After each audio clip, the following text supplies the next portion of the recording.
રાજ્યના ખેડૂતો સાવધાન થઈ જજો। રાજ્યના ખેડૂતોને અસર કરતી મોટી ખબર સામે આવી છે, જ્યાં ખેડૂતોનો પાક બરબાદ કરવા માટે આવી રહ્યું છે માવઠું। જી હા, અંબાલાલ પટેલે આગાહી કરી છે 26મી થી 4 જાન્યુઆરી સુધી માવઠું આવી શકે। કેટલાક વિસ્તારોમાં માવઠું થઈ શકે છે, કમોસમી વરસાદ પડી શકે છે। રાજ્યમાં ઠંડીમાં પણ થોડો ઘટાડો થશે।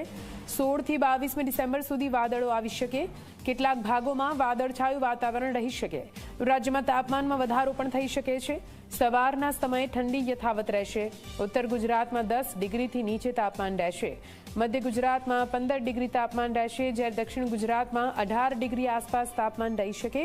સૌરાષ્ટ્રમાં 15 ડિગ્રીની આસપાસ તાપમાન રહેશે। જાન્યુઆરી મહિનામાં કાતિલ ઠંડીનો અનુભવ થશે। લગભગ એ જ અરસામાં બંગાળ ઉપસાગરમાં એક બીજું લો પ્રેશર બનશે અને જેના કારણે ગુજરાતના હવામાનમાં ભારે ફેરફાર થવાની શક્યતા રહેશે। જેમાં દક્ષિણ ગુજરાતના ભાગોમાં વાદળવાયુ સાથે ક્યાંક છાંટા પડવાની પણ શક્યતા રહેશે। મધ્ય ગુજરાતનું હવામાન પણ પલટાશે। એટલે આ હવામાન જે છે એ પલટાશે, પણ ઉલ્લેખનીય છે કે જાન્યુઆરીમાં ભારે પવનના તોફાનો, નૈસર્ગિક ઉત્પાતો તેમજ કરા પડવા અને આ વખતે ગુજરાતમાં પણ વાદળવાયુ સાથે કેટલાક ભાગમાં કમોસમી વરસાદ થવાની શક્યતા રહેશે। જી।